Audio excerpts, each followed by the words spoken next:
হযরত ইব্রাহিম আলাইহিস সালাম তিনি যখন এই কালেমার দাওয়াত দিয়েছেন নমরুদের বিরুদ্ধে, নমরুদ বলেছে মান আসাদ্দু মিন্না কুওয়া, আমার চাইতে শক্তিশালী আর কে আছে? আনা রব্বুকুমুল আলা, আমি তোমাদের বড় প্রভু। নাউজুবিল্লাহ। কই থেকে একটা তুমি বলছো লা ইলাহা ইল্লাল্লাহ, আমি তো ইলাহ। হযরত ইব্রাহিম আলাইহিস সালাম কি কালেমার দাওয়াত পেশ করার অপরাধে অগ্নিকুণ্ডের ভিতরে ফালাবার ব্যবস্থা হয়ে গেছে। আল্লাহ পাক সব ঘটনা কোরআনে বলে দিয়েছেন কিনা বলেন? কেন বললেন এই সমস্ত কথা? এই জন্য বলেছেন ফেরাউন মরে যাবে, নমরুদ মরে যাবে, কিন্তু তাদের প্রেতাত্মারা যুগে যুগে তারা বেঁচে থাকবে। আগুনের ভিতরে ফালাবার ব্যবস্থা হয়েছে। আল্লাহ পাক বলে দিয়েছেন আমার রাস্তায় যদি চেষ্টা করো, জিহাদ করো, আমার সাহায্য তোমরা পাবে। ওয়া কানা হাক্কান আলাইনা নাসরুল মুমিনিন, মুমিনদেরকে সাহায্য করা আমি আল্লাহর জন্য ওয়াজিব। সুবহানাল্লাহ বলবেন না? আলহামদুলিল্লাহ বলবেন না? আমার জন্য ওয়াজিব মুমিনদেরকে সাহায্য করা। ইব্রাহিম আলাইহিস সালামকে আগুনে ফেলানো হচ্ছে। হযরত জিবরাইল বলেন ইব্রাহিম তোমাকে আগুনের ভিতরে ফেলানো হতেছে, আমার কাছে সাহায্য চাও, আমি তোমারে বাঁচায় দেব। হযরত ইব্রাহিম আলাইহিস সালাম তিনি বললেন জিবরাইল আমার পরীক্ষা চলতেছে, আমাকে ডিস্টার্ব করো না, আমি তোমার কাছে সাহায্য কেন চাইবো? আমি তো এমন কোন অন্ধ আল্লাহর ইবাদত করি না যিনি তার বান্দার দুঃখ দুর্দশা নিজের চোখে না দেখেন। পরীক্ষা পাস করছে না? পাস করছেন কিনা? হযরত ইব্রাহিম বলেন শোনো জিবরাইল, আমি যদি আগুনের ভিতরে পড়ে যাই আর আগুনে পুড়ে যদি ভস্ম হয়ে যায়, আমার আল্লাহ যদি এতে খুশি হন, তাহলে আমি আমার রব্বুল আলামিনকে খুশি করার জন্য এভাবে 1000 বার পড়তে আমি রাজি আছি। ইব্রাহিম আলাইহিস সালাম আগুনের ভিতরে পড়ে গেলেন। আল্লাহ রাব্বুল আলামিন আগুনের প্রতি নোটিশ করে দিলেন ইয়া নারু কুনি বারদাও ওয়া সালামান আলা ইব্রাহিম, আগুন আমার ইব্রাহিমের জন্য শান্তিদায়ক ঠান্ডা হয়ে যা। ইব্রাহিম আলাইহিস সালাম জ্বলছেন, পুড়ে গেছেন। নমরুদ তার প্রাসাদের ছাদে বসে ইব্রাহিম আলাইহিস সালামের পোড়া দৃশ্য দেখে আনন্দ করবে, আগুনের দিকে তাকায় দেখে ইব্রাহিম আরামে বসে আছেন। পোড়া তো দূরের কথা, জামাও পরে নাই। ও ডাক দিয়া বলে রে আগুন, গোটা জাতি নিয়ে তোর পূজা করলাম, আমার দুশমন কেন জ্বালাইতে পারিস না? তোর জ্বালানো শক্তি কি নষ্ট হয়ে গেছে নাকি? আগুনের ভিতর থেকে আওয়াজ বেরিয়ে এলো নমরুদ, আমার ভিতরে দাহ্য শক্তি জ্বালানো শক্তি আছে কি নাই যদি প্রমাণ করতে চাও, টেস্ট করতে চাও, তুই নিজে আয়, তোরে সুদ্ধা তাম দুনিয়া জ্বালাই দিতে পারি, ইব্রাহিমের এক গাছা পশম জ্বালাইতে পারি না। বিশ্বকবি আল্লামা ইকবাল কি সুন্দর করে বলেছেন, আজ ভি হো জু ইব্রাহিম কা ইমা पैदा आग कर सकती है एक अंदाज़े गुलिस्तां पैदा। ইব্রাহিমের ঈমান যদি আজও কোথাও হয় বিদ্যমান, করতে পারেন অগ্নিকুণ্ডে খুবসুরত এক গুলিস্তান। এখনো যদি ইব্রাহিমের সন্তানদেরকে আগুনের মধ্যে ফেলে দেওয়া হয়, আর ইব্রাহিম ঈমান যদি থাকে, আগুনকে ফুলের বাগান বানাবার ক্ষমতা আল্লাহর আছে। মানে তার একটা ময়না পাখি ছিল, আর ময়না পাখিকে কথা শেখানো যায় সেটা তো আপনারা জানেন। জি, ময়নাকে শিখায়েছে যে লাইন করুন, এক এক করে আসুন। ময়না এই কথা শিখেছে। সকালবেলায় যখন জাসনের দোকানে ভিড় পড়ে গেছে, তখন ওই পাখি খাঁচার মধ্যে বসে বলছে লাইন করুন, এক এক করে আসুন। একদিন খাঁচার দরজা খোলা পেয়ে পাখি উড়ে গিয়ে গাছের ডালে বসেছে। আশেপাশে যত পাখি ছিল তারা চিন্তা করলো এই রকমের পাখি তো কখনো দেখি নাই, ময়না তো দেখতে কাকের মতো না, শালিকের মতো না, দেখতে একটা ভিন্ন রকম। ওরা এসে চতুর্দিক থেকে এই নবান্ত এই যে নতুন এসেছে ওরে ঠোকরানো শুরু করেছে চতুর্দিক থেকে। ঠোকরানি খেয়ে ময়না বলতেছে লাইন করুন, এক এক করে আসুন। এখন ময়না তো বোঝে না যে কি বলতেছি, আর যে পাখিরা ঠোকরাচ্ছে তারাও তো বোঝে না যে কি শুনতেছি। ময়না যদি বুঝতো যে আমি কি বলি, সবাই মিলে ঠোকরায়, তাই জান বাঁচে না। লাইন করে ঠোকরাইনি তো কলজে যাবে, সব ঠোঁটে ঠোঁটে চলে আসে, বোঝে নাই। আমাদের অবস্থা তাই হয়েছে। এই যে আপনারা এখানে দাঁড়াইছেন কেন? যারা যেখানে দাঁড়ায় বসা মানুষেরা অনুরোধ করে বসায় দেন। এত বড় বিশাল মাহফিলে আপনি দাঁড়ায়া কোন মানুষকে কষ্ট দিবেন না, জায়েজ নাই। মুসলমানদেরকে কষ্ট দেওয়া কবিরা গুনাহ। বুঝতে পেরেছেন? যে যেখানে দাঁড়িয়েছে আপনারা বসা মানুষেরা তাদেরকে বসায় দেন। এত বড় বিশাল মাহফিলে আপনি দাঁড়ায়া কোন মানুষকে কষ্ট দিবেন না, জায়েজ নাই। মুসলমানদেরকে কষ্ট দেওয়া কবিরা গুনাহ। বুঝতে পেরেছেন? যে যেখানে দাঁড়িয়েছে আপনারা বসা মানুষেরা তাদেরকে বসায় দেন। সুতরাং এই কালেমার দাওয়াত যখন হযরতে মুসা আলাইহিস সালাম দিলেন, ফেরাউন বলল আমি তো জানি না যে আমি ছাড়া আরো কোন ইলা আছে, আইনদাতা তো আমি, তুমি নতুন কোথা থেকে আইনদাতা নিয়ে আসছো? ফেরাউন বলছে দেখো, আমারে বাদ দিয়া যদি অন্য কাউকে ইলা বলে তুমি মানো, আর সেই শিক্ষা যদি যে জাতিকে দাও, তাহলে আমি তোমাকে ধরে লাআজআলান্নাকা মিনাল মাসজুনিন, আমি তোমাকে কারারুদ্ধ করব, আমি তোমাকে জেলখানায় ঢুকিয়ে দেব। রাষ্ট্রশক্তি প্রথম বাধা দিল কারা? বলেন সবাই। সেই বাধা কি ওখানে শেষ হয়েছে না এখনো আছে? আছে কিনা জোরে বলেন। আমি তোমাকে জেলখানায় ঢুকাবো। হযরতে মুসা আলাইহিস সালাম বলেন ফেরাউন রে, জেলের ভয় আমি করি না, আমার কি জেলের ভয় দেখায়া লাভ নাই। আমি আল্লাহ পাকের পয়গম্বর হযরতে মুসা আলাইহিস সালাম। ফেরাউনের দলবল আছে, লোক লস্কর আছে, তার অস্ত্রের অভাব নাই। আল্লাহ রাব্বুল আলামিন মুসা আলাইহিস সালামের কাছে একটা অস্ত্র দিয়া দিলেন। দিছিলেন কিনা? দিছিলেন কিনা? আল্লাহ পাক হযরত মুসা কে বলেছেন ওয়া মা তিলকা বিয়ামিনিকা ইয়া মুসা, মুসা রে তোমার হাতে ওটা কি? মুসা আলাইহিস সালাম বললেন এটা লাঠি। আল্লাহ পাক বললেন ফেলে দাও লাঠি। লাঠি ফালায় দিলেন, কি হয়ে গেল? হিয়া হাইয়াতুন তাসআ, লাঠি হয়ে গেল। এখন লাঠি পড়ে সাপ হয়ে গেল।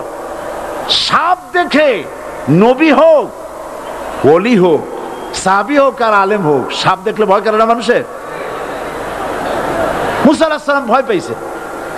আল্লাহ রাব্বুল আলামিন হযরত মুসাকে শোনায় দিলেন খুযহা ওয়া লা তাখাফ সানুঈদুহা সিরাতাহাল উলা,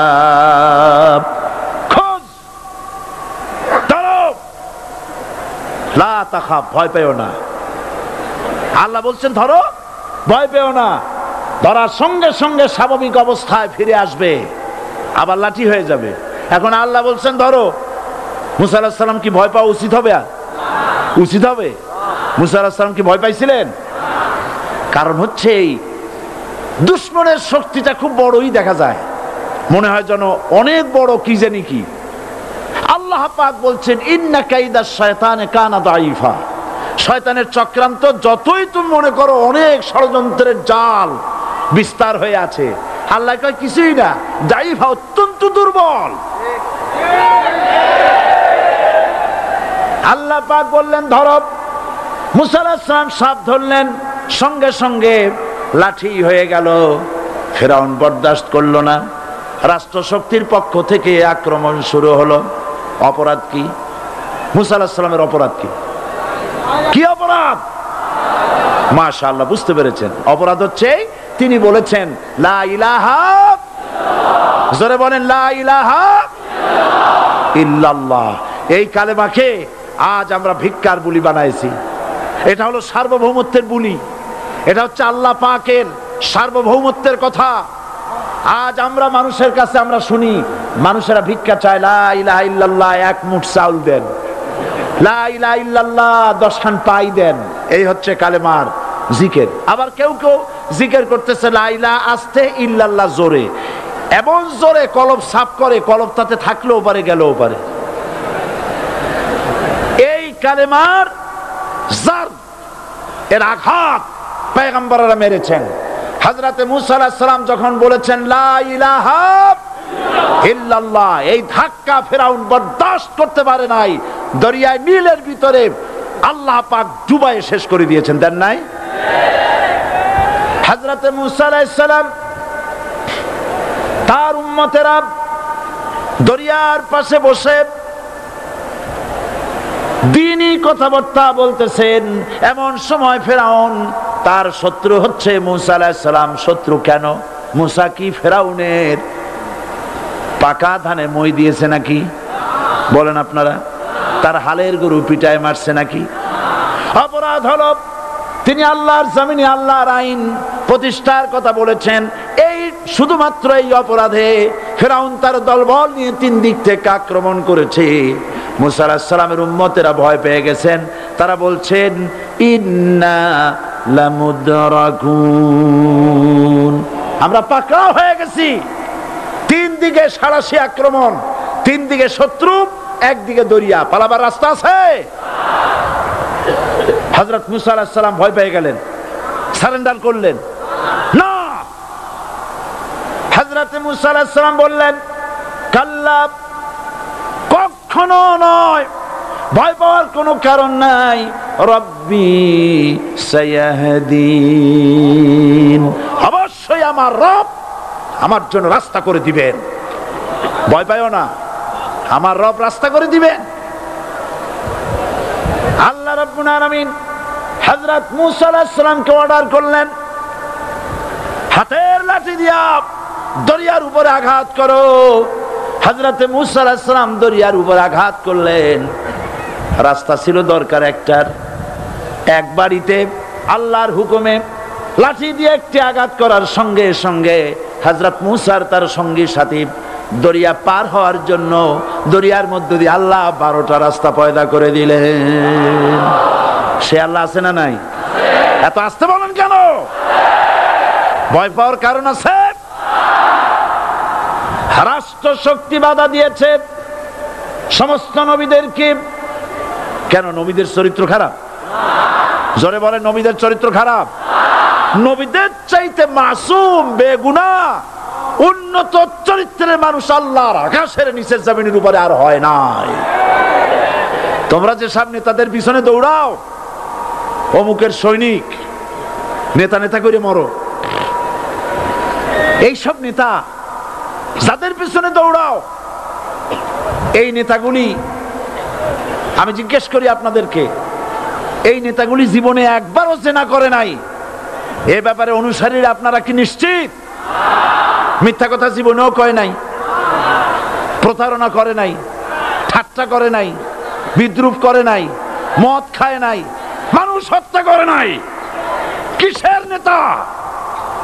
নেতা হচ্ছেন সেই ব্যক্তি যিনি বলেছেন, ও আমার স্ত্রীরা, ও আমার সাহাবীরা, রাতের আধারে আমার মধ্যে যা আচরণ দেখতে পাও, দিনের আলোতে আমার মধ্যে যা দেখতে পাও, সবগুলি খুলে খুলে মানুষের কাছে বলে দাও। তার নাম বিশ্বনবী মুহাম্মদ রাসূলুল্লাহ সাল্লাল্লাহু আলাইহি ওয়াসাল্লাম।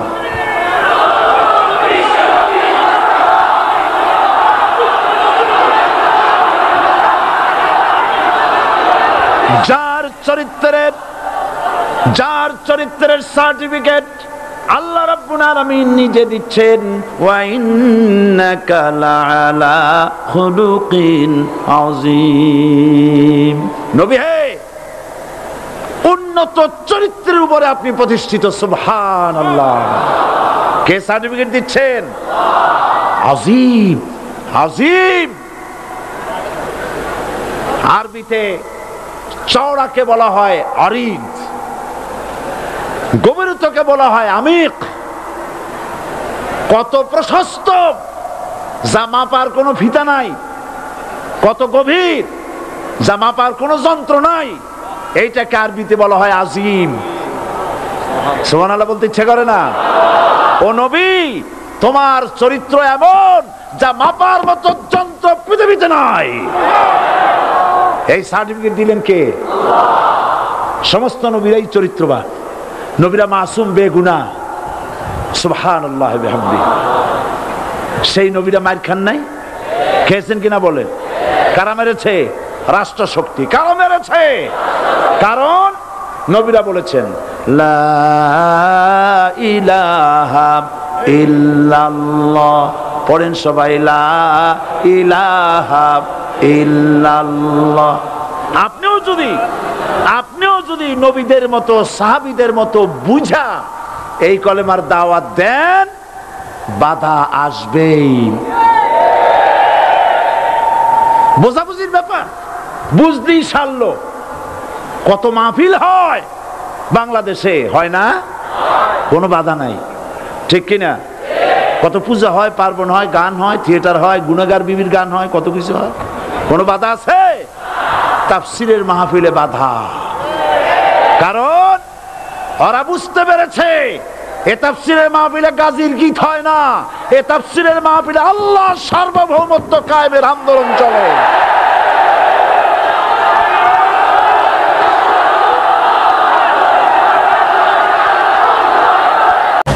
আমার বন্ধুগণ, সব ধর্মীয় পুস্তকগুলি যেখানে তারমিম তাহরিফ হয়ে গেল, কোরআনের কোনো পরিবর্তন আজও। কোরআন নাজিল হচ্ছে, রাসূল করিম বুখারী শরীফে এসেছে, প্রতি রমজান মোবারকে হযরতে জিবরাইল আসতেন, হুজুরকে বলতেন হুজুর আপনি তেলাওয়াত করেন, আমি শুনি। যতটুক নাজিল হয়েছে পড়েন। হুজুর পড়তেন, জিবরাইল শুনতেন, আবার জিবরাইল পড়তেন, হুজুর শুনতেন। এমনি করে করে যে বছর হুজুর ইন্তেকাল করবেন, হুজুরের জীবনের শেষ রমজান মোবারকে কোরআন নাজিল পরিপূর্ণ হয়ে গেছে। হযরতে জিবরাইল বলেন হুজুর কোরআন তো নাজিল তামাম হয়ে গিয়েছে, এবার আপনি পুরা কোরআন পড়ে আমারে শোনান। হযরতে রাসূল পুরাটা পড়ে 30 পারা পড়ে শোনায় দিলেন, জিবরাইল শুনলেন। এবার জিবরাইল বলেন হুজুর আমি তেলাওয়াত করতেছি, আপনি শোনেন। হযরতে জিবরাইল 30 পারা পড়লেন, হুজুর শুনলেন। আবার হযরত জিবরাইল বলেন হুজুর এবার আবার আপনি পড়েন। হুজুর পড়লেন, জিবরাইল শুনলেন, আবার জিবরাইল পড়লেন, হুজুর শুনলেন। তার মানে হলো হুজুর যে বছর ইন্তেকাল করলেন ওই বছরের রমজান মোবারকে হযরত জিবরাইল 2 বার পড়েছেন, হুজুর শুনেছেন, আর হুজুর 2 বার পড়েছেন, জিবরাইল শুনেছেন, যাতে করে একটা জের জবর, একটা আয়াত, একটা সেমিকোলন যেন বাদ না পড়ে যায়। কোরআনে কারীম মুখস্থ করার জন্য আল্লাহ রাব্বুল আলামিন এটাকে স্থায়ী করার জন্য বাধ্যতামূলক করেছেন, নামাজের ভিতরে তেলাওয়াত করতে হবে। মানুষ নামাজের মধ্যে তেলাওয়াত করে, সওয়াবের জন্য সকালে পড়ে, বিকালে পড়ে, অর্থ সহকারে বুঝে পড়ে, রাত্রে পড়ে, দিনে পড়ে। পৃথিবীতে এমন একটা মুহূর্ত নাই যখন কোরআনে কারীম তেলাওয়াত হয় না। জোরে কোন সুবহানাল্লাহ। মানুষ এটাকে তেলাওয়াত করতেছে, মুখস্থ করতেছে। এই কোরআন শরীফের ভিতরে রয়েছে সব কিছু। এর মধ্যে রয়েছে ইতিহাস, এর মধ্যে আছে বিজ্ঞান, এর ভিতরে রয়েছে দর্শন, ভূতত্ত্ব, উদ্ভিদতত্ত্ব, নৃতত্ত্ব, খতত্ত্ব, জ্যোতির্বিজ্ঞান। এর ভিতরে রয়েছে মানুষের পারিবারিক নীতি, সামাজিক নীতি, চুক্তি নীতি, বন্ধি নীতি, যুদ্ধ নীতি, মানুষের যা প্রয়োজন সব কিছু এ কোরআনে কারীমের মধ্যে আল্লাহ পাক সন্নিবেশিত করে দিয়েছেন। জোরে কোন সুবহানাল্লাহি বিহামদিহি। আমার ভাইয়েরা, কোরআন এর পরিচয়ের কথা বলতেছিলাম। আল্লাহ পাক কি কোরআন আমাদের শিখালেন, কোন কোরআন আমাদের শিখিয়েছেন, সেই কোরআনের পরিচিতি আপনাদের সামনে আমি তুলে ধরতেছি। আমি নিজে না, এবার কোরআন তার পরিচয় নিজেই দেবে। কেউ যদি কোরআনের কাছে জিজ্ঞাসা করে কোরআন তুমি কোথা থেকে নাজিল হয়েছ, কে তোমাকে নাজিল করেছে, এই প্রশ্ন যদি কেউ কোরআনের কাছে করে, কোরআন নিজেই তার জবাব দিতে পারে কিনা? কোরআন নিজেই বলে তানজিলাম মিম্মান খালাকাল আরদা ওয়াস সামাওয়াতিল উলা। এ কোরআন নাজিল করেছেন তিনি, যিনি ওই সুউচ্চ আকাশ আর জমিনকে যিনি সৃষ্টি করেছেন, সেই আল্লাহ আমারে নাজিল করেছেন। কোরআনের কাছে কেউ যদি প্রশ্ন করে, ও কোরআন, এই পৃথিবীতে নাজিল হওয়ার আগে তুমি কোথায় ছিলে? কেউ যদি প্রশ্ন করে, কোরআনে কারীম নিজে নিজের পরিচয় শোনায়, আমি কোথায় ছিলাম শোনো। বাল হুয়া কুরআনুম মাজিদুন ফি লাউহিম মাহফুজ, বরং এই কিতাব অতীব মর্যাদা সম্পন্ন সুরক্ষিত ফলকে লিপিবদ্ধ ছিল, আমি ছিলাম লৌহে মাহফুজে, সেখান থেকে এসেছি। যদি কেউ প্রশ্ন করে, কোরআন কি কোরআন, তুমি কার উপরে অবতীর্ণ হয়েছ? জবাব কোরআন নিজেই দেয়, ওয়া আমিনু বিমা নুজিলা আলা মুহাম্মাদ ওয়া হুয়াল হাক্কু মির রাব্বিহিম, ঈমান আনো সেই জিনিসের উপরে যেটা মুহাম্মদ সাল্লাল্লাহু আলাইহি ওয়াসাল্লামের উপর অবতীর্ণ হয়েছে। আবার অন্য আয়াতেও জবাব পাওয়া যায়, তাবারাকাল্লাযী নাযালাল ফুরকানা আলা আবদিহি লিয়াকুনা লিল আলামিনা নাযীরা। অতীব বরকতপূর্ণ মহান সত্তা সেই আল্লাহ রাব্বুল আলামিন, যিনি তার বান্দার পরে ফুরকান অবতীর্ণ করেছেন। সুবহানাল্লাহ বিহামদি। কোরআনের নাম আমি বলেছিলাম শুধু কোরআন নয়, অনেক নাম আছে। কোরআনের আরেক নাম ফুরকান। কোরআনের আরেক নাম কি? আল ফারকু বাইনাল হাক্কি ওয়াল বাতিল। কোরআন হচ্ছে সেই মহাসত্য যা মিথ্যা এবং সত্যের মধ্যে পার্থক্য সূচিত করে, মঙ্গল এবং অমঙ্গলের মধ্যে পার্থক্য সৃষ্টি করে, যা সত্য এবং মিথ্যার মধ্যে তাফরিকা সৃষ্টি করে, সত্যকে মানুষকে বুঝিয়ে দেয়। তার নাম হচ্ছে ফুরকান। এবার যদি প্রশ্ন করা হয়, ও কোরআন, বুঝলাম তুমি লৌহে মাহফুজে ছিলে, বুঝলাম তুমি নবীজির উপরে নাজিল হয়েছো, এবার বলো তুমি কোন মাসে নাজিল হয়েছো? তুমি তো আসছিলা প্রথম, কোন মাসে নাজিল হয়েছো?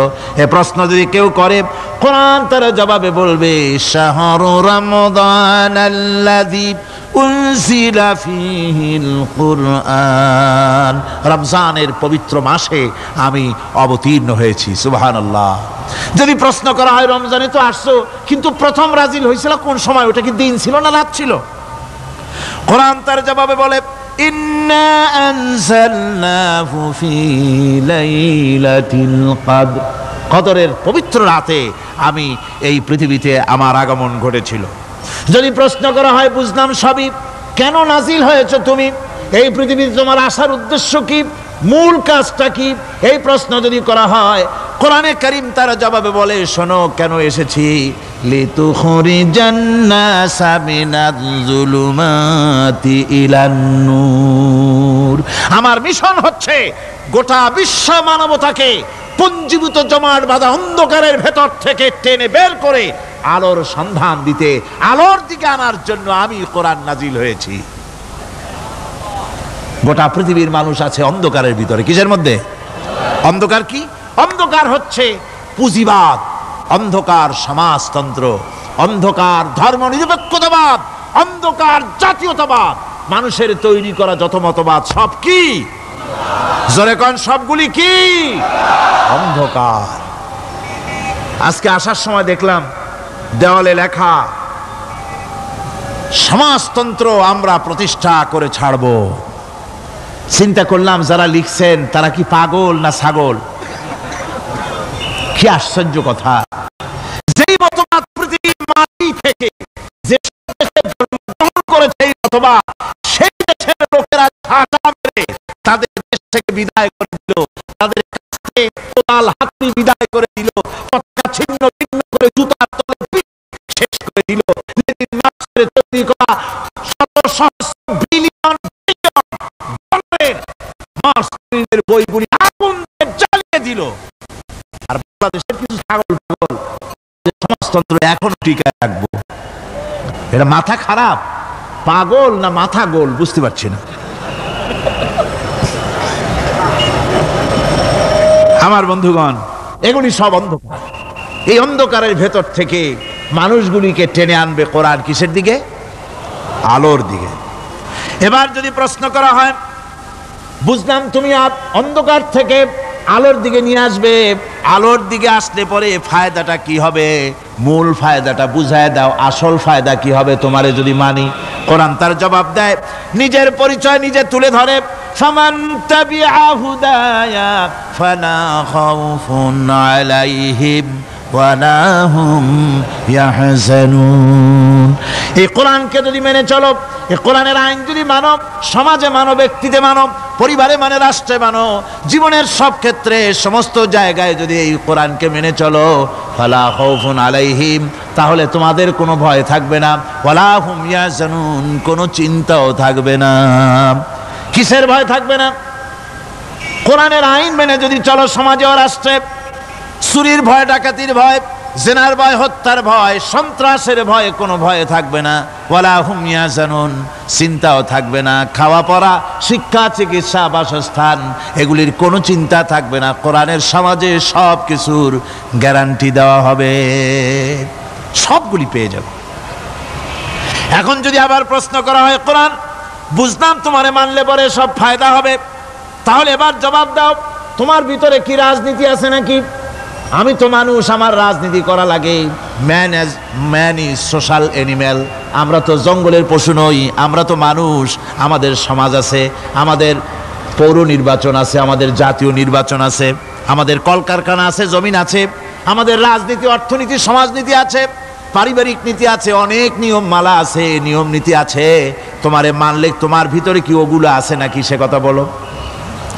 কোরআন তার জবাবে বলে, وَنَزَّلْنَا عَلَيْكَ الْكِتَابَ تِبْيَانًا لِكُلِّ شَيْءٍ وَهُدًى وَرَحْمَةً وَبُشْرَى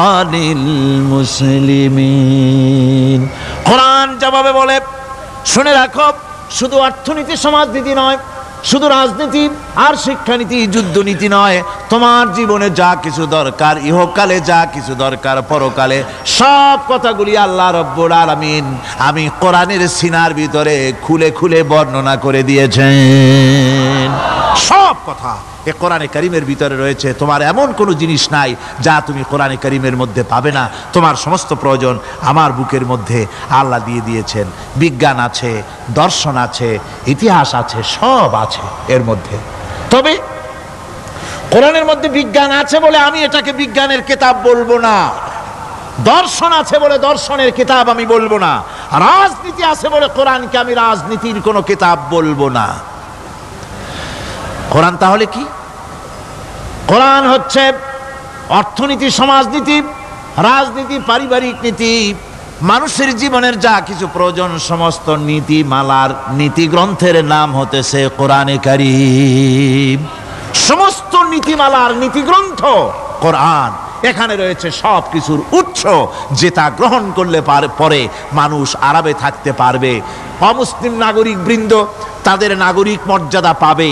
মুসলমান, কৃষক, নারী, চিকিৎসা, কৃষিবিদ, সাধারণ মানুষ, রং, বর্ণ, ভাষা নির্বিশেষে গোটা মানব সভ্যতা আরামে বাস করতে পারবে। পশু পাখিও আরামে থাকবে, গাছপালাও আরামে থাকবে, যেহেতু নির্দেশ হয়েছে বিনা প্রয়োজনে গাছের পাতাটিও ছিঁড়ো না। ইসলামের সমাজ যদি চালু হয়, গাছেরাও আরাম পাবে, পাহাড়ও আরাম পাবে। চট্টগ্রামের লোকেরা যেভাবে পাহাড় কাটা আরম্ভ করেছে, এটা বড় দুঃখজনক। জুমলায় মুতারেজা একটা বলে দিলাম, অপ্রাসঙ্গিক হলেও জরুরি কথা। আপনারা পাহাড় কাটতেছেন না, আপনাদের নিজেদের পায়ে নিজেরা কুড়াল মারতেছেন। খবরদার পাহাড় কাটবেন না। আল্লাহর প্রকৃতির ভারসাম্য আপনারা নষ্ট করছেন বলে ওজোন স্তরে ফাটল ধরেছে। তা রিপেয়ার করার জন্য আজকে বিশ্বের সব বিজ্ঞানীরা হতাশ হয়ে গিয়েছে, পাগল হয়ে গেছে। কেমনে এই ওজোন স্তরের ফাটলকে রিপেয়ার করব? ওজোন স্তরটা কি? ওজোন স্তর হচ্ছে, সুবহানাল্লাহ, আল্লাহর যে কত দয়া। সূর্য, সেই সূর্যের রয়েছে আলট্রা ভায়োলেট রে, যাকে বাংলায় বলা হয় অতি বেগুনি রশ্মি। যে রশ্মিটা সৃষ্টি জগতে যদি আসে আর তা যদি কোনো প্রাণীর শরীরকে টাচ করে, তাহলে সমস্ত প্রাণী ক্যান্সার হয়ে, এক্সিমা হয়ে, বিখাউজ হয়ে, অ্যাজমা হয়ে সমস্ত প্রাণী মরে যাবে, কেউ বাঁচবে না। মারাত্মক রশ্মি।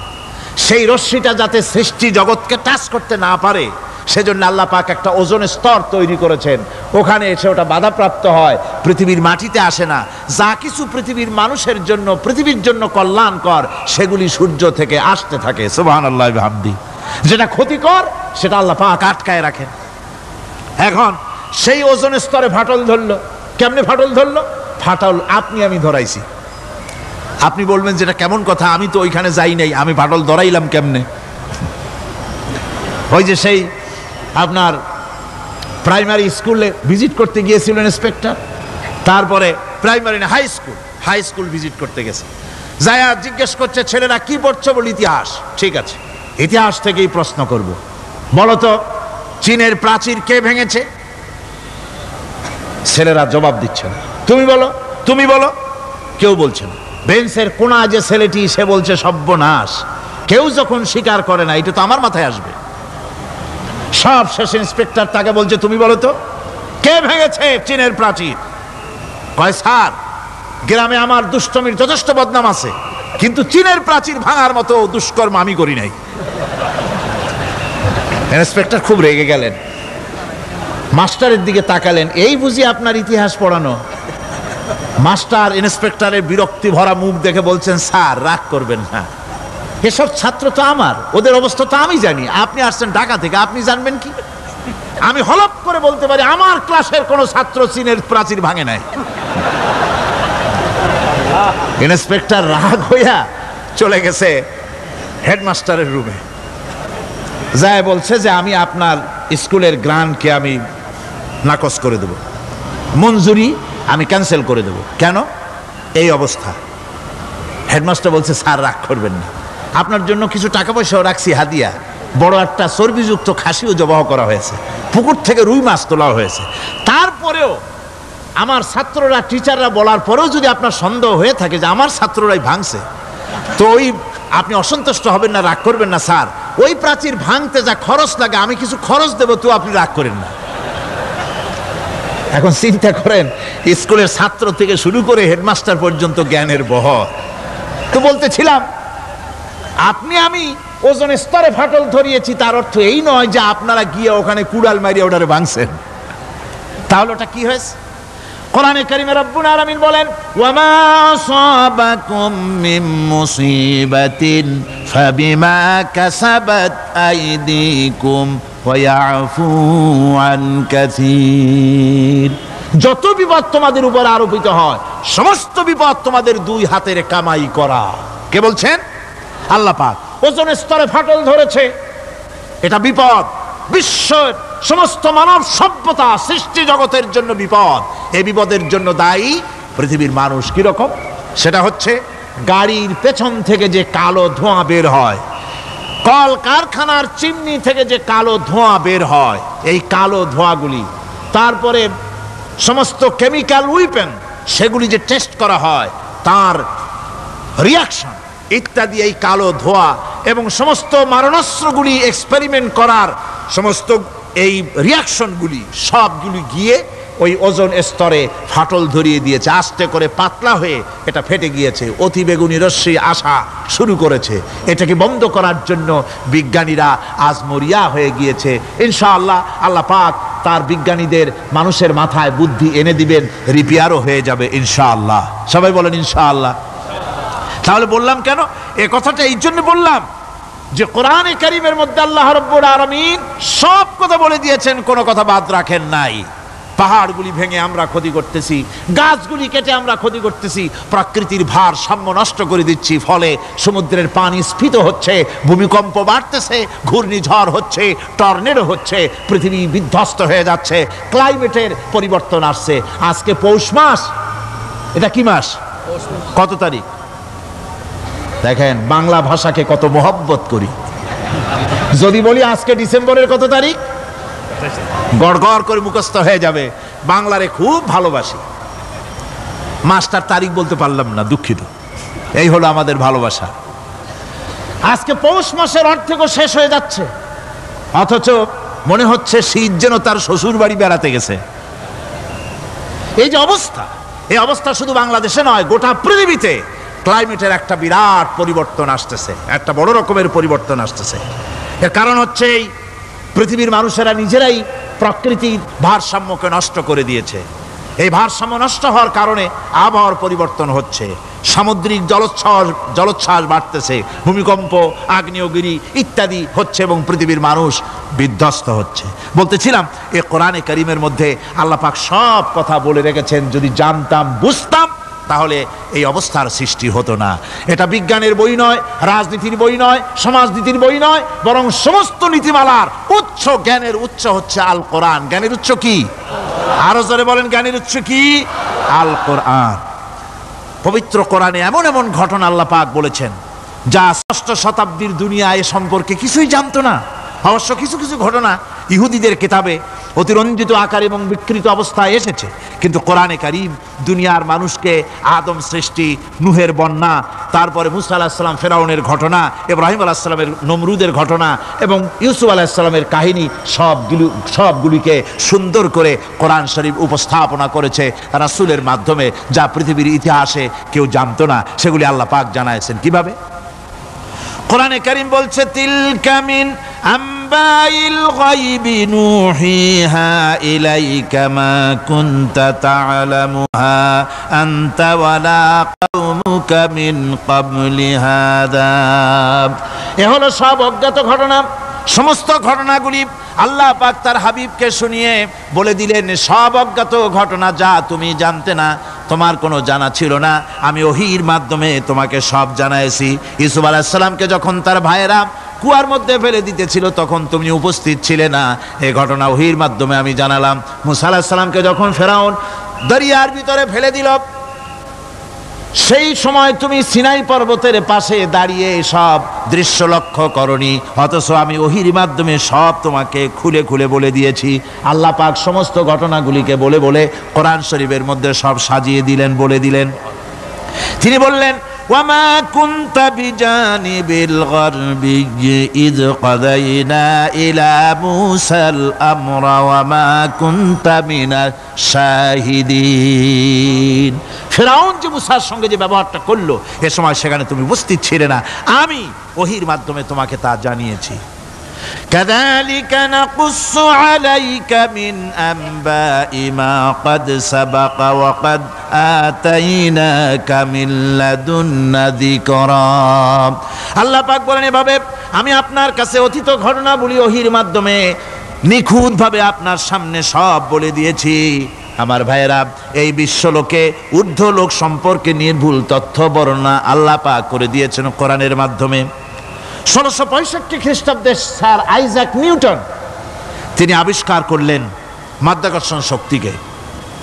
এই মাধ্যাকর্ষণ শক্তি, ল অফ গ্র্যাভিটেশন, এ সম্পর্কে মানুষের এই থেকে কিছু জানলো, কিন্তু আজ থেকে 1400 বছর আগে আল্লাহ রাব্বুল আলামিন তার উম্মি নবী, যিনি কোনো বিজ্ঞানাগারে লেখাপড়া করেন নাই, কোনো সায়েন্স রিসার্চ করেননি, যিনি কোনো কলেজ ইউনিভার্সিটিতে পড়াশোনা করেননি, তার মাধ্যমে জানিয়েছেন মাধ্যাকর্ষণ শক্তির কথা। কোরআন বলছে, ইন্নাল্লাহা ইউমসিকুস সামাওয়াতি ওয়াল আরদা আন তাজুলা। এই পৃথিবী এবং সমস্ত গ্রহ উপগ্রহকে আল্লাহ পাক বলছেন, আমি এমন এক শক্তি দিয়েছি যে শক্তির মাধ্যমে একটা আরেকটাকে আকর্ষণ করে রাখছে। এই পৃথিবীতে মাধ্যাকর্ষণ শক্তি শুধু পৃথিবীর নাই, সূর্যের আছে, মঙ্গলের আছে, নেপচুনের আছে, ইউরেনাসের আছে, বৃহস্পতির আছে।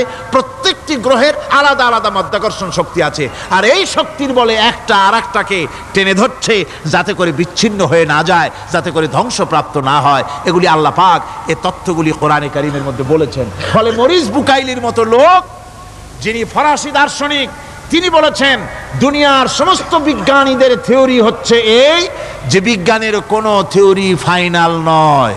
আজ একটা হচ্ছে, কাল সেটাকে পরিবর্তন করে নতুন আর এক থিওরি আসতেছে। কিন্তু কোরআনে কারীমের মধ্যে আমি, কে বলতেছেন এ কথা? না না না, মরিস বুকাইলি বলছেন, কোরআন শরীফের ভিতরে আমি যে বিজ্ঞানের তথ্য পেয়েছি, থিওরি পেয়েছি, তার কোনো পরিবর্তন আজও হয় নাই, ভবিষ্যতেও হওয়ার কোনো সম্ভাবনা নাই। মরিস বুকাইলি মনে করেছিলেন বেদ আর বাইবেলে যেমন ভুল আছে, কোরআন শরীফে ওই রকম ভুল আছে, নাউজুবিল্লাহ। সেই জন্য তিনি আরবি শিখলেন কোরআন বোঝার জন্য, ভুল ধরার জন্য। কোরআন শিখলেন কি জন্যে? ভুল ধরার জন্য। আর এমন শেখা শিখছেন, ওই আরবি শিক্ষা মানে আমাদের দেশের লোকদের মতো আনাকুম জানাকুম শেখে নাই, ভালো করেই শিখছে, ভালো করেই মুখস্থ করেছে। তার ভালো করে আরবি শিখেছেন, তারপরে কোরআন শরীফ পড়েছেন, তারপরে তিনি এ কোরআন পড়ে তেলাওয়াত করে বুঝে এরপরে তিনি বই লিখেছেন দি Bible, the Quran and science. এই বইয়ের মধ্যে তিনি পরিষ্কার লিখেছেন, কোরআন পড়লাম, এর ভিতরে একটা নক্তা দেওয়ার, একটা কলমের ফোঁটা দেওয়ার জায়গা কারো নাই। কোরআন নিঃসন্দেহে মহান স্রষ্টা আল্লাহ রাব্বুল আলামিনের মানুষের বানানো কিতাব, এটা হতে পারে না। সুতরাং কোরআন শরীফের মধ্যে আল্লাহ পাক সব কথা বলে দিয়েছেন। বিজ্ঞানের সাথে কিন্তু কোরআনের সংঘর্ষ নাই। অনেকে মনে করে যে বিজ্ঞান আর কোরআন এর মধ্যে বিরাট সংঘর্ষ। না, বিরাট সংঘর্ষ নয়, দুই একটা পয়েন্টে সংঘর্ষ থাকতে পারে। অধিকাংশ ব্যাপারই বিজ্ঞান, আমি মনে করি বিজ্ঞানের আবিষ্কার যত বাড়বে কোরআন বোঝা মানুষের জন্য তত সহজ হবে।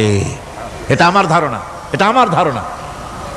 বিজ্ঞানের সাথে দুই একটা পয়েন্টের উপরে সংঘর্ষ আছে, যেমন চন্দ্র এবং সূর্য সম্পর্কে, সৌরজগৎ সম্পর্কে Copernicus, Kepler, Galileo, Newton, Einstein মহাশূন্য সম্পর্কে যে সব বক্তব্য রেখেছেন, সেসব বক্তব্যের সাথে কোরআন শরীফের কিছুটা বৈপরীত্য রয়েছে। যেমন কেউ বলেছেন সূর্য ঘোরে, পৃথিবী স্থির, কেউ বলে সূর্যের চতুর্দিকে পৃথিবী ঘোরে, কেউ কয় চন্দ্র ঘোরে, কেউ কয় আমরা কি আর বসে থাকি, আমরাও ঘুরি। কিন্তু আসলে ঘোরেটাকে কে ঘোরে, এ ফয়সালা কে দেবে? কে দিবে বলুন তো? হ্যাঁ, ঠিক বলেছেন, আল্লাহই দিবেন, কারণ এগুলি সৃষ্টি করেছেন কে? এবার শুনুন, এই বিতর্কের মীমাংসা আল্লাহ পাক করছেন কোরআনে কারিমে বহু আগে। গ্যালিলিও, কেপলার, কোপারনিকাস এদের বলার অনেক আগে বিশ্বনবী জনাবে মুহাম্মদ রাসূলুল্লাহ সাল্লাল্লাহু আলাইহি ওয়াসাল্লাম তিনি বলে দিয়েছেন, আল্লাহর কথা তিনি বলেছেন, লাশ-শামসু ইয়ামবাগি লাহা আন তুদরিকাল কামারা ওয়ালাল লাইলু সাবিকুন নাহার ওয়া কুল্লুন ফি ফালাকিন ইয়াসবাহুন। প্রবল জ্ঞানী হইবে যাহারা, আপন মনেতে বুঝিবে তাহারা, রাত্রি পারে না আগে যাইবার দিনের স্থান করি অধিকার, চন্দ্র বাঁধে না সূর্যের গায়েতে, সূর্য পারে না চন্দ্রকে ধরিতে, যার যে স্থান বহাল রাখিয়া ভ্রমণ করিছে খোদাকে ডরিয়া। আল্লাহ রাব্বুল আলামিনকে ভয় করে সব ঘুরছে, চাঁদও ঘোরে, সূর্য ঘোরে, মঙ্গলও ঘোরে, ইউরেনাস ঘোরে, বৃহস্পতি ঘোরে, পৃথিবীও ঘোরে, সব ঘুরছে তো ঘুরছেই, বন বন করে ঘুরছে, একটা নির্দিষ্ট কক্ষপথে, আপন আপন কক্ষপথে ঘুরছে, যার ফলে অ্যাক্সিডেন্ট হয় না। সুবহানাল্লাহ, জোরে বলেন সুবহানাল্লাহ। নির্ধারিত কক্ষে ঘুরছে, নির্ধারিত কক্ষে ঘুরছে। এর কক্ষগুলি আল্লাহ পাক ঠিক করে দিয়েছেন, সেই কক্ষে ঘুরতেছে, একে অপরের পথ অতিক্রম করতেছে না। আবার ওই মহাশূন্যের ভেতরে রয়েছে black hole. Black hole, black hole কি? ব্ল্যাক হোল হচ্ছে একটা বিরাট অন্ধকার গহ্বর, একটা মৃত্যুকূপ।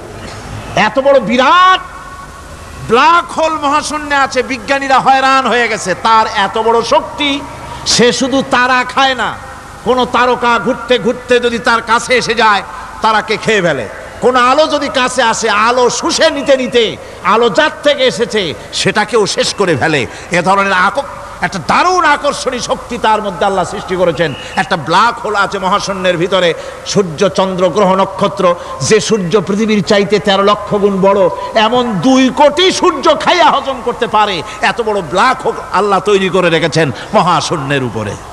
রয়েছে মিল্কি ওয়ে, রয়েছে গ্যালাক্সি, অন্তত 10,000 কোটি, 10 সহস্র কোটি তারকা দিয়ে সমৃদ্ধ গ্যালাক্সি মিল্কি ওয়ে, যেটা অন্ধকার রাত্রে, তারকা সজ্জিত রাতে উত্তর দক্ষিণ দিকে টানা একটা পথের মতো দেখা যায়। এটা হচ্ছে গ্যালাক্সি, এইটাকে বলা হয় মিল্কি ওয়ে। এটা হচ্ছে ছায়াপথ। অসংখ্য তারকা এর মধ্যে রয়েছে। কত বড় বড় তারকা, অনেক দূরে।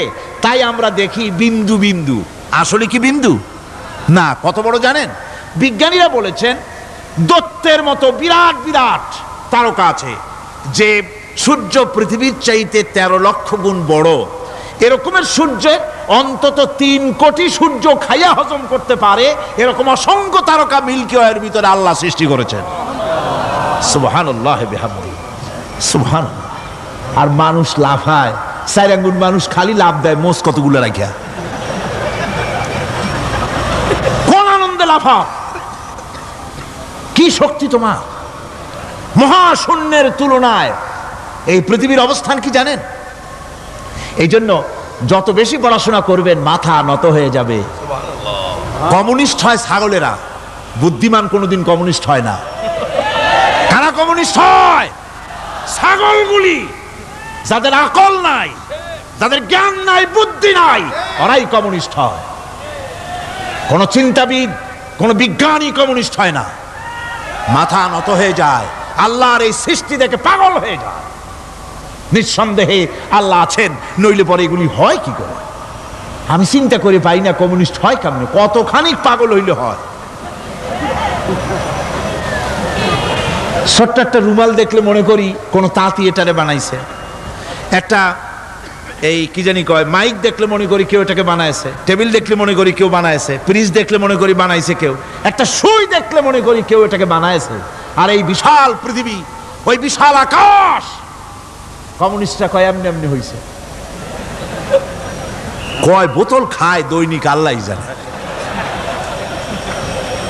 আমার বন্ধুগণ, মাথা নত হয়ে আসবে চিন্তা করলে কি বিশাল সৃষ্টি আল্লাহ পাকের। এই ছায়াপথ, এই গ্যালাক্সি, এর তুলনায় পৃথিবীর অবস্থান কোথায়? পৃথিবীর অবস্থানটা হচ্ছে, আমার হাতে এটি একটি কলম। এই কলমটা কাগজের উপরে আমি যদি এই নিপটা রাখি, কাগজের ভিতরে নিপে যতটুকুন জায়গা টাচ করবে, মহাশূন্য গ্যালাক্সি মিল্কি ওয়ে, আল্লাহর ওই মহাশূন্যের তুলনায় পৃথিবীর অবস্থান একটা কলমের নিপে যতটুকুন জায়গা নেয় এর থেকে বেশি নয়। এই যদি হয় পৃথিবী, তাহলে সেই পৃথিবীর মানুষ আপনি, আপনি কতটুকুন? সলিমুদ্দি বসিরুদ্দি খালি লাফায়। আমার বন্ধুগণ, লাভ কি? লাভের চোটে বলে হ্যান করেঙ্গে ত্যান করেঙ্গে, লাঠিকে আন্দার মুগুর ভরেঙ্গে। কয়দিন পর শোনা যায় শীত হয়ে পড়ছে, কিছু নাই। সুতরাং আল্লাহ পাকের অসীম সৃষ্টি জগৎ, এর সঙ্গে বিজ্ঞানের সংঘর্ষ কম, 2-1টা পয়েন্টে আছে। বাকি সবগুলিতে বিজ্ঞানের আবিষ্কার যত বাড়তেছে, আল্লাহরে চেনা, সৃষ্টি জগৎকে জানা মানুষের জন্য তত সহজ হচ্ছে। এই কথাগুলি আমি সামনের দিকে আরো বলবো ইনশাআল্লাহ। সবাই বলেন ইনশাআল্লাহ, যাতে আমাদের বুঝে আসে। আর রহমান আল্লামাল কোরআন, কোরআন শিখিয়েছেন আমাদেরকে রহমান, এমন নিয়ামত দিয়েছেন যার মধ্যে সব আছে। মানুষ সৃষ্টির ব্যাপারে, মানব সৃষ্টির ব্যাপারে নির্ভুল তথ্য যদি পেতে হয়, তাহলে কার কাছে যাব? জোরে কোন? আল্লাহর কাছে যেতে হবে। আর আল্লাহর কাছে না যাইয়া মানব সৃষ্টির রহস্য যদি জানতে যাই ডারউইনের কাছে, তাহলে আপনার মামু হবে সুন্দরবনের বান্দরেরা। ঠিক কিনা? বান্দরেরা হবে মামু, সিম্পাজি ওরাং ওটাং হবে আপনার নানার দাদা। তার কারণ ডারউইন সাহেব বলেছেন, মানুষ এর পূর্বপুরুষ হলো বাঁদর, সিম্পাজি, ওরাং ওটাং, এটা হলো তার থিওরি অফ ইভলিউশন। এই বিবর্তনবাদের থিওরি পেশ করতে গিয়ে তিনি বলেছেন মানুষ হলো বান্দরের জাত। আরে বেটা, তুই বান্দরের জাত। নিজের লেজ কাটিয়া সকলের লেজ কাটা আরম্ভ করতে যাচ্ছে। কি পাগলের পাগল, মানুষ হয়েছে বান্দরের জাত। আশ্চর্য কথা। কেমনে কইলে? তো বললো যে সিম্পাজি দেখছে, তো সে সিম্পাজি দেখে তার মনে হয়েছে যে মানুষ ওইরকমই তো দেখা যায়, তো মানুষ বুঝি বান্দর থেকেই আসছে। আমি বলি, পৃথিবীতে এমন পাগল আমি কোনোদিন দেখিও নাই, শুনিও নাই যে কোনো পাগল পাবদা মাছ দেখে বলেছে যে এটা হচ্ছে বোয়াল মাছের পূর্বপুরুষ। টাকি মাছ দেখে কোনো ছাগলেও বলেছে আজ পর্যন্ত যেটা হলো শোল মাছের পূর্বপুরুষ। পুঁটি খাইতে খাইতে আস্তে আস্তে বিরাট শোলে পরিণত হয়ে গেছে, কোনো পাগলেও বলেনি। আচ্ছা, মেনে নিলাম ডারউইন সাহেবের থিওরি, মেনে নিলাম 1 সেকেন্ডের জন্য যে বান্দর থেকেই মানুষ হয়েছে। এখনো তো বানর প্রজাতি আছে না? শেষ হয়ে গেছে? আছে কিনা? তাহলে সুন্দরবনে যান, যে দেখুন কোন বাঁদর কি এ পর্যন্ত দেখা গেছে যে কোমর পর্যন্ত মানুষের মতো হয়ে গেছে? আর একটু দুধ আর পনির আর একটু এই শুটকি মাছ, লোট্টা ফিশ খাওয়াইলে আর কদিনের মধ্যে এই বান্দরটা মানুষ হয়ে যাবে। হয়েছে এরকম? বাঁদরের 12 আনা মানুষ হয়ে গেছে, 14 আনা মানুষ হয়ে গেছে, আর অল্প একটু বাকি। এরকম দেখা গেছে কোথাও? দেখা যায়নি। এগুলি পাগলামি কথা, পাগলামি কথা। মানুষ বানর থেকে আসেনি, মানুষ ওরাং ওটাং থেকে আসেনি, মানুষ সিম্পাজি থেকে আসেনি। মানুষ এসছে কোত্থেকে? এটা জানতে হলে এ নির্মূল তথ্য জানার জন্য আসতে হবে কোরআনের কাছে। কার কাছে? আল্লাহ রাব্বুল আলামিন তার হাবিবের মুখ থেকে মানব সৃষ্টি রহস্য তিনি উদ্ঘাটন করে দিয়েছেন। তিনি বলেছেন, দুনিয়াবাসীকে শুনিয়েছেন, ফালয়ানজুরিল ইনসানু মিম্মা খুলিক খুলিকা মিম্মা ইন দাফিকিন ইয়াখরুজু মিন বাইনিস সুলবি ওয়াত তারাইব। আল্লাহ পাক বলেন, মানুষ কি তার সৃষ্টি রহস্য দেখে না? কেমনে তাকে আমি সৃষ্টি করেছি? মায়ের বক্ষ পিঞ্জর থেকে, বাপের পৃষ্ঠ থেকে সবেগে নির্গত এক ফোঁটা নাপাক পানি দিয়ে আমি আল্লাহ মানুষকে সৃষ্টি করেছি। বান্দর থেকে নয়, ওরাংওটাং থেকে নয়, সিম্পাজি থেকে নয়, মানুষের অরিজিন মানুষ। আদম থেকে তোমরা জন্মগ্রহণ করেছো, আদম এসেছে মাটি থেকে, তোমরা এসেছো আদম থেকে। সুবহানাল্লাহি ওয়া বিহামদিহি। এটাই হলো মানব সৃষ্টি রহস্যের কথা আল্লাহ পাক বলে দিয়েছেন। অন্যত্র আল্লাহ বলেন, ইন্না খালাকনাকুম মিন তুরাবিন সুম্মা মিন নুতফাতিন সুম্মা মিন আলাকাতিন সুম্মা মিন মুদগা। নিষ্প্রাণ মাটি থেকে তোমার উৎপত্তি হয়েছে, আর এই নিষ্প্রাণ মাটি দিয়ে তোমাকে তৈরি করা হয়েছে। এগুলি মাতৃগর্ভের ভিতরে গিয়া নাপাক পানি ফোঁটা জমাট রক্ত হয়েছে, গোশত হয়েছে, তারপরে মানুষের আকৃতি দিয়েছি, আর এরপরে বাচ্চার আকারে মায়ের পেট থেকে আমি আল্লাহ মানুষ করে তোমাকে বের করেছি। সুতরাং মানব সৃষ্টি রহস্যের কথা বিজ্ঞানের সাথে যেটা সাংঘর্ষিক হবে কোরআনের সাথে, আমরা সেটা মানতে পারি না। আমাদেরকে মানতে হবে মূল জ্ঞানের কিতাবটা। মূল জ্ঞানের কিতাব কোনটা? জোরে কোন তো কোনটা? কোরআন। এখানে সব কথা আল্লামাল কোরআন। কোরআন শিখিয়ে মানুষকে আল্লাহ পাক সবচাইতে বড় দয়া করেছেন, এর থেকে বড় দয়ার হয় না। কোরআন শিখিয়েছেন আমাদের, যার মধ্যে সমস্ত তথ্যের কথা আল্লাহ পাক বলেছেন। The universe and doctor Einstein বইয়ের ভিতরে লেখা হয়েছে যে একদিন এমন হবে যখন ধীরে ধীরে সূর্য তার আলো হারিয়ে ফেলবে, চন্দ্র নিষ্প্রভ হয়ে যাবে, আর পৃথিবী আস্তে আস্তে তার গতি হারিয়ে ফেলবে। একথা আজকের বিজ্ঞানীরা অথবা আজ থেকে কয়েক বছর আগের বিজ্ঞানীরা একথা বলছেন। কিন্তু রাসূল করিম সাল্লাল্লাহু আলাইহি ওয়াসাল্লামের মুখ থেকে আজ থেকে 1400 বছর আগে, যিনি বিজ্ঞানাগারে মোটেও পড়াশোনা করেন নাই, লিখতে জানেন না, পড়তে জানেন না, সই করতে জানেন না, বিজ্ঞান আজ যে কথা বলছে সেই কথা 1400 বছর, 1500 বছর আগে রাসূল করিমের মুখ থেকে আল্লাহ পাক বলছেন। কোরআনে কারীম বলছে, ইয়াসআলু আইয়ানা ইয়াউমুল কিয়ামা ফাইদা বারিকাল বাসারু ওয়া খাসাফাল কামারু ওয়া জুমিআশ শামসু ওয়াল কামার। হে রাসূল, রাসূলের কাছে জিজ্ঞাসা করে কিয়ামত কবে হবে? আল্লাহ পাক বলেন, বলে দিন যেদিন চন্দ্র তার আলো হারিয়ে ফেলবে, যেদিন সূর্য তার আলো হারিয়ে ফেলবে, আর চন্দ্র আর সূর্য সব একাকার হয়ে যাবে। হাজারা বলছে চাঁদে আলো থাকবে না, সূর্য আগের থেকে তার উত্তাপ এবং আলো স্তমিত হতেছে, এবং হতে হতে এমন এক পর্যায়ে আসবে যখন সূর্য আলো হারিয়ে ফেলবে। বিজ্ঞানীরা গত 4-5 বছর আগে এ বক্তব্য রেখেছেন, কিন্তু 1400 বছর আগে বিজ্ঞানের লালনাগারে লেখাপড়া না করে হুজুরের মুখ থেকে আল্লাহ কথা বলে দিয়েছেন। তাহলে বিজ্ঞানের আসল কিতাব কোনটা? জোরে বলেন কোনটা? আল্লাহ পাক আরো বলেন, ইজাশ শামসু কুবিরাত ওয়া ইযান নুজুমুন কাদারাত ওয়া ইযাল জিবালু সুজ্জিরাত। তারকাগুলি, সূর্যের আলো থাকবে না, নক্ষত্রগুলো স্থানচ্যুত হয়ে যাবে, কক্ষচ্যুত হয়ে যাবে, পাহাড়গুলিকে পরিচালিত করে দেওয়া হবে, কিছুই থাকবে না, সব শেষ হয়ে যাবে। বিজ্ঞানীরা আজ বলতেছে যে সব শেষ হয়ে যাবে, কিছুই থাকবে না, সব শেষ হবে। বিজ্ঞানীরা বলতেছেন, কোরআন অনেক আগে বলেছে, কুল্লু মান আলাইহা ফান ওয়া ইয়াবকা ওয়াজহু রাব্বিকা যুল জালালি ওয়াল ইকরাম। সব শেষ হয়ে যাবে, বিশ্বে যা কিছু আছে সব লয় হবে, ক্ষয় হবে, ধ্বংস হবে, কিচ্ছু থাকবে না, থাকবেন শুধু আল্লাহ সুবহানাহু ওয়া তাআলা। সুবহানাল্লাহি বিহামদি। কোরআনে কারীম একথা বহু আগে আমাদেরকে জানিয়ে দিয়েছে। সুতরাং আসল জ্ঞানের কিতাবটাই হচ্ছে কোরআনে কারীম। এই কোরআনের কাছে আমরা যত যেতে পারবো, যত কোরআন বুঝতে পারবো, ততই আমাদের জন্য আমরা সমৃদ্ধ হতে পারবো, আমাদের উপর আল্লাহর রহমত আসবে, আমরা সমাজ চালাতে পারবো, আমরা দেশ চালাতে পারবো, আমরা দুনিয়ায় শান্তি পাবো, আমরা আখিরাতেও মুক্তি লাভ করতে পারবো। কোরআনে কারীম সমস্ত বিজ্ঞানের উৎস, দর্শনের উৎস। এইটা না জানলে কিছুই জানা হয় না, এটা জানা হলে সব জানা হয়। পণ্ডিত আপনার ডক্টর শহীদুল্লাহ, আল্লাহ জান্নাত নসিব করুন, সবাই বলুন আমিন।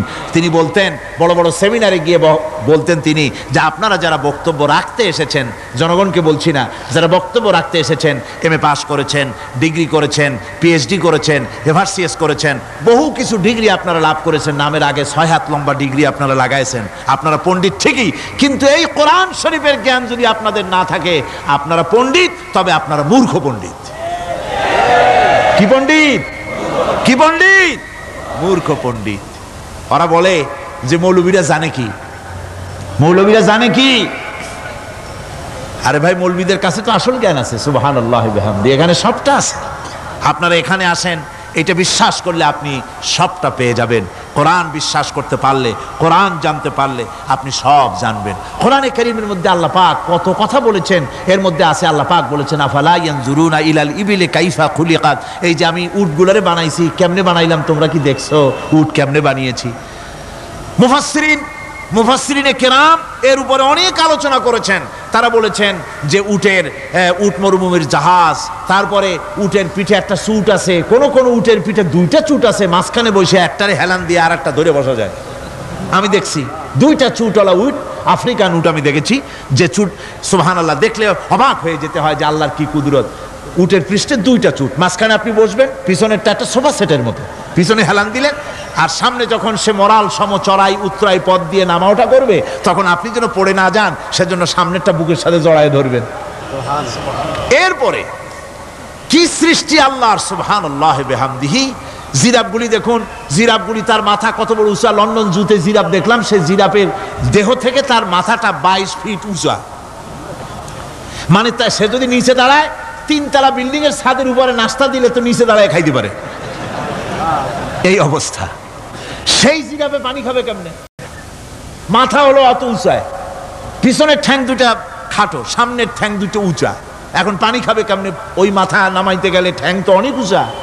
আল্লাহ পাক এমন সুন্দর ব্যবস্থা করলেন, সামনের 2টা ঠ্যাং এভাবে সরায় দেওয়ার মতো। ও যখনই পানি খায় দেখলাম 2টা ঠ্যাং অনেক ছেড়ায় দেয়, 2 দিকে ঠ্যাং চলে যায়, তখন মাথাটা সহজে নিচে নামায় আসে, পানি খাইতে পারে।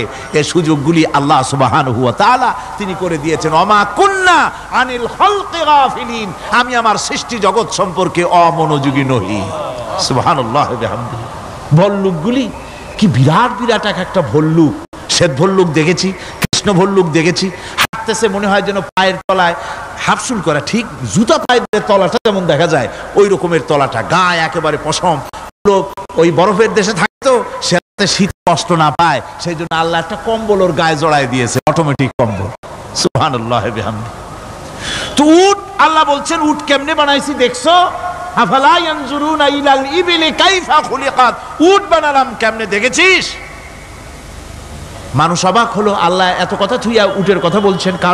কারণ নানান রকম মানুষ বলল। শেষ পর্যন্ত প্রাণীতত্ত্ববিদরা তারা আবিষ্কার করলেন মূল কারণটি। অনেক কারণ আছে আল্লাহ পাকে কথা বলার। উট তো মরুভূমির জাহাজ, তারপরে উট মানুষের অনেক উপকারে আসে, কথা বলা হয়েছে। প্রাণীতত্ত্ববিদরা খুঁজে খুঁজে তারা দেখতে পেয়েছে যে উটকে জবাহ করে দেখা গেছে, উট সমস্ত প্রাণী বাতাস থেকে অক্সিজেন যতটা গ্রহণ করে ততটা ছেড়ে যায়, যতটা গ্রহণ করে ততটা ছেড়ে যায়। একমাত্র প্রাণী উট যে যতটা অক্সিজেন গ্রহণ করে বাতাস থেকে সবটা ছাড়ে না, 2/3 ছেড়ে দেয়, 1/3 তার লাংসের পাশে রাখার জন্য আল্লাহ পাক একটা চেম্বার তৈরি করেছেন। ওই চেম্বারের ভিতরে 1/3 অক্সিজেন থেকে যায়।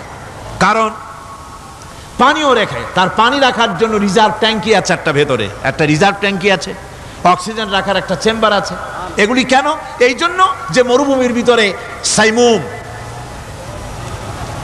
শিল্পী গোষ্ঠী না, কিন্তু ঝোড়ো হাওয়া, মরুভূমির ভিতরে ঝোড়ো হাওয়া, এই ঝোড়ো হাওয়া যখন আরম্ভ হয়ে যায় তখন মানুষ বাঁচতে পারে না, মানুষ টের পাইয়া সব বাড়িতে চলে যায়। মরুভূমিতে চড়ে বেড়ায় উট, সে যাবে কোথায়? ওর তো যাওয়ার জায়গা নাই। 7 দিন 8 দিন 1 সপ্তাহ 2 সপ্তাহ পর্যন্ত এই মরুভূমিতে ঝড় চলতে থাকে, বালুর ঝড়, কিচ্ছু দেখা যায় না। ওখানে দেখছিলেন বালুর পাহাড়, কালকে আজকে দেখবেন বালুর পাহাড় এখানে চলে আসছে। এইভাবে পাহাড় তৈরি হয়ে যায়, বালি উড়ায় নিয়ে যায় বাতাসে। এই বাতাসের ভিতরে বালু উঠতে থাকে সমানে, মানুষ প্রাণী কিছুই সেখানে শ্বাস করতে পারে না, বাঁচতে পারে না। উটের মতো প্রাণী যে মরুভূমিতে থাকে ও বাঁচবে কি করে? আল্লাহ সুবহানাহু ওয়া তাআলা ওর লাংসের পাশে অক্সিজেন রাখার চেম্বার করে পানির ট্যাঙ্কি তৈরি করে দিয়ে রেখে এমন কায়দা করেছেন, ও যখনই টের পায় যে ঝড় শুরু হবে, সাথে সাথে ঠ্যাং দিয়া মুখ দিয়া গর্ত করে বালুর ভিতরে মাথা ঢুকাইয়া 1 সপ্তাহ 2 সপ্তাহ থাকতে পারবে মাটির তলে, অক্সিজেনের অভাব হবে না। আফালা ইয়ানজুরুনা ইলাল ইবিলি কাইফা খুলিকাত, দেখো নাকি কিভাবে সৃষ্টি করেছি আমি এই সুন্দর উটকে, একবার দেখো। আর শুকরিয়া তোমার মাথা নত হবে। যত বড় কমিউনিস্ট হও, আল্লাহর জন্য সেজদা দিতে বাধ্য হবে যদি তোমার ঈমান এতটুকুনো থাকে। আমার ভাইরা, আল্লাহ রাব্বুল আলামিন অসংখ্য প্রাণী সৃষ্টি করেছেন এবং সবগুলির প্রয়োজন তিনি মিটিয়েছেন। সুবহানাল্লাহ পড়েন। দেখুন সমুদ্রের ভিতরে তিমি চলতেছে, বিশাল তিমি। অনেকে দেখেন নাই, কেউ কেউ দেখেছেন, আমি দেখেছি তিমি মাছ, বিশাল তিমি। এই তিমি মাছ শত শত টন ওজন, একটা তিমি 150 টন 250 টন 500 টন 1000 টন, বিরাট বিরাট ওজনের তিমি মাছ। এই তিমি মাছ পানির নিচে থাকে, আবার পানির উপরেও আসে। উপরে আসবে কেমনে, নিচে যাবে কেমনে এত ওজন নিয়ে? আল্লাহ সুবহানাহু ওয়া তাআলা তার পেটের ভিতরে লক্ষ লক্ষ গ্যালন পানি ধরে, হাজার হাজার গ্যালন পানি ধরে এরকম একটা রিজার্ভ ট্যাঙ্ক তৈরি করেছে। ও যখন ডুবতে চায় তখন পিঠের উপর থেকে ডালাটা উন্মুক্ত করে দেয়, গলগল করে সমুদ্রের পানি পেটের মধ্যে ঢুকতে থাকে। পানিতে ভরে গেল, শরীরের ওয়েট দারুণভাবে ওয়েট ক্যারি করলো, তখন সে আস্তে করে সমুদ্রের তলায় ডুবে গেল। আবার যখন সে শ্বাস প্রশ্বাসের জন্য, অক্সিজেনের জন্য সমুদ্রের উপরে উঠতে চায়, তখন ডালাটা খুলে দিয়ে পাম্প দেয় নিজের শরীরে। পাম্প দিলে পরে তার ভিতর থেকে রক্ষিত পানির ফোর্স এত উঁচা হয়, অন্তত 10 মাইল দূর থেকে সেই পানির ফোয়ারা দেখা যায়। তিমি মাছের এই অবস্থা দেখে মানুষ তৈরি করেছে সাবমেরিন। আমি সাবমেরিনেও চড়েছি, দেখেছি। দ্বিতীয় বিশ্বযুদ্ধে যে সাবমেরিন ব্যবহার করা হয়েছিল, পোর্টসমাউথে সেই সাবমেরিন আমাকে দেখানো হয়েছে, আমি দেখেছি। তাতেও ঠিক একই কায়দায় পানি ভরে পানির তলায় যায়, আবার ওঠার সময় পানি ছেড়ে উপরে চলে আসে। তিমি মাছ থেকেই মানুষ এটাকে গ্রহণ করেছে। মানুষের শিক্ষার জন্য অগণিত প্রাণী আল্লাহ সৃষ্টি করেছেন বিজ্ঞানের সাথে, তাই কোরআনের সংঘর্ষ নাই। বিজ্ঞান মানুষকে যত বেশি আবিষ্কার করবে, বিজ্ঞান কোরআন বোঝা মানুষের জন্য তত সহজ হবে। আর আপনারা যত জ্ঞানী হবেন, কোরআন যত পড়বেন, মাথা তত নত হবে। তুলা গাছের ফল যত পাকে তত গাছ কি হয়, ডালগুলো কি হয়, উপরে উঠে যায়। বোঝেন না কেন? তুলা গাছ নাই আপনাদের দেশে? তুলারে কি কয় চট্টগ্রামে? তুলা গাছরে কি কয়? তুলা গাছ। তুলা গাছের ফল যত পাকে তত গাছের ডাল কি হয়, যখন কাঁচা থাকে তখন নিচে থাকে, ডাল ঝুঁকে পড়ে, আর পাকলে পরে উপরে উঠে যায়। আর আম গাছের ফল যত পাকে তত ডাল কোথায় যায়? নিচে যায়। যারা মানুষের তৈরি করা এই সমস্ত জ্ঞানে যারা সমৃদ্ধ হয়, তারা ওই তুলা গাছের মতো আস্তে করে যতই জ্ঞানে বৃদ্ধ হয় ততই ডাল উপরের দিকে যায়, জ্ঞান তত হালকা হয়। আর কোরআন আমের মতো, কাঁঠালের মতো, মানুষের উপকারী এমন এক ফলের মতো, যত পাকে যত পড়ে, জ্ঞান যত সমৃদ্ধ হয় ততই আল্লাহর সামনে মাথা নত হয়ে যায়। মানুষের কাছে জ্ঞান খুবই সংক্ষিপ্ত জ্ঞান, মানুষের কাছে অমা উতিতুম মিনাল ইলমি ইল্লা কালিলা, খুব সামান্যতম জ্ঞানই তোমাদেরকে দেওয়া হয়েছে, বেশি জ্ঞান আমাদের কাছে নাই। সবচাইতে বড় জ্ঞানের উৎস আল্লাহ সুবহানাহু ওয়া তাআলা। জ্ঞানের উৎস হচ্ছে কোরআনে হাকিম। সেই কোরআন থেকে আল্লাহ পাক দয়া করে আমাদেরকে কোরআন শিখিয়েছেন। জোরে কোন সুবহানাল্লাহি বিহামদিহি। এই কোরআনের সব কথা আল্লাহ আর রহমান আল্লামাল কোরআন, আল্লাহর সবচাইতে বড় দয়া আমাদেরকে কোরআন শিখিয়েছেন। জোরে কোন সুবহানাল্লাহ। সেই কোরআনের মর্যাদা, সেই কোরআনের শিক্ষা, সেই কোরআন দিয়ে আমাদের কি ফায়দা ইত্যাদি কথা আমি ধীরে ধীরে আপনাদের সামনে আলোচনা করব ইনশাআল্লাহুল আজিজ। সবাই বলেন আমিন। আমার ভাইরা, এই আলোচনা থেকে কেউ মাহরুম হবেন না, এই আলোচনা থেকে কেউ মাহরুম হবেন না। একজনে গতকাল বলেছিলাম 3 জনকে যদি দাওয়াত দিয়ে আনেন তাহলে ফায়দাটা কি জানেন?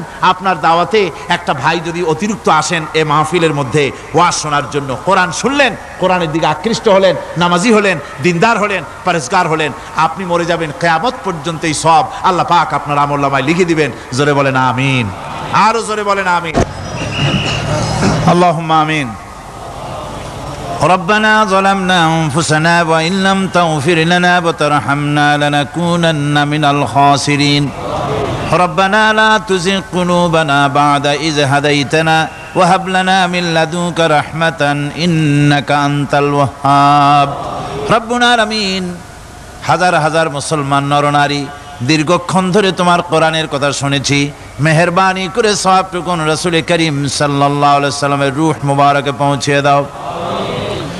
तमाम পৃথিবীর মাটির নিচে যত মুমিন মুমিনাত শুয়ে আছে আল্লাহ তুমি মেহেরবানি করে কবরগুলিকে জান্নাতের টুকরায় পরিণত করে দাও।